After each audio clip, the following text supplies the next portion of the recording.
কোন কাটেন সাংগঠনিক সম্পাদক যিনি জয়ী হয়েছেন রেজাউল করিম রেজা, প্রাপ্ত ভোট 76। নিকটতম প্রতিদ্বন্দ্বী যিনি রাশেদুল ইসলাম চৌধুরী সবুজ 39 ভোট পেয়েছেন। এবার সাধারণ সম্পাদক যিনি জয়ী হয়েছেন 62 ভোট পেয়ে নির্বাচিত হয়েছেন এবিএম মাকসুদুর রহমান সোহেল। প্রতিদ্বন্দ্বী মোহাম্মদ আশরাফুল ইসলাম বুলবুল, প্রাপ্ত ভোট 52। 10 ভোটে বেশি। সভাপতি পদে নির্বাচিত হয়েছেন জনাব মোহাম্মদ মুস্তাফিজুর রহমান, প্রাপ্ত ভোট 87। নিকটতম প্রতিদ্বন্দ্বী অধ্যাপক হারুনুর রশিদ, প্রাপ্ত ভোট 27। সবাইকে অনেক ধন্যবাদ।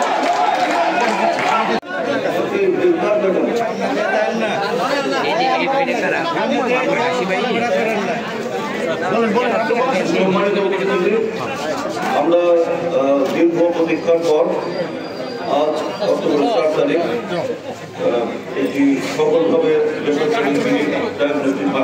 নির্বাচন সম্পন্ন করতে পেরেছি। এই নির্বাচনের জন্য জেলা প্রশাসন থেকে শুরু করে আপনারা যারা সাংবাদিক ভাইরা আছেন, যারা ভোটাররা আছেন, আমাদের প্রধান নির্বাচন কমিশনার সুযোগ্য সিভিল সার্জন ডক্টর মোহাম্মদ আজুল হক এবং আমি সবাইকে ধন্যবাদ জানাচ্ছি। আমরা খুবই অত্যন্ত আনন্দিত আমরা সফলভাবে একটি নির্বাচন সম্পন্ন করতে পেরেছি। কিছুক্ষণের ভেতর এর ফলাফল আমরা ঘোষণা করব এবং এই ফলাফল তৈরি হয়েছে অত্যন্ত নিরপেক্ষভাবে কাউন্ট করে চেক করে করেছি। তো এই শতভাগ স্বচ্ছ একটা নির্বাচন হলো। এখনই আপনারা ফলাফল জানতে পারবেন। সবাইকে সারাদিন ধৈর্যের সাথে সংশীলতার সাথে আমাদের সাথে অসংখ্য ধন্যবাদ। আমরা আমাদের প্রধান নির্বাচন কমিশনার আরেকটা কথা বলেন আমাদের প্রধান নির্বাচন কমিশনার মহোদয় শেষ স্যার সংযুক্ত করে কিছু বলে মোট ভোটার এবং কত পাইছে প্রতিদ্বন্দ্বী সব ঘোষণা করবে। আমি স্যারকে কিছু বলার জন্য করছি। ধন্যবাদ স্যারকে। সম্মানিত উপস্থিত, আসসালামু আলাইকুম।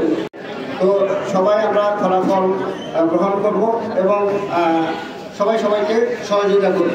তো আপনাদের মিডিয়া থেকে শুরু করে আমাদের আইন শৃঙ্খলা বাহিনী, জেলা প্রশাসন, আমাদের এসপি মহোদয়, সবাই আমাদেরকে সর্বাত্মকভাবে ভোটারবৃন্দ, ক্যান্ডিডেট যারা ছিলেন তারা আমাদেরকে যেভাবে সহযোগিতা করছেন এটা আসলে বলার মতো না। আপনাদের প্রতি আমরা অনেক কৃতজ্ঞ। আপনাদের জন্য আমরাও দোয়া করবো, আমাদের জন্য আপনারা দোয়া করবেন। এখন আপনাদের সামনে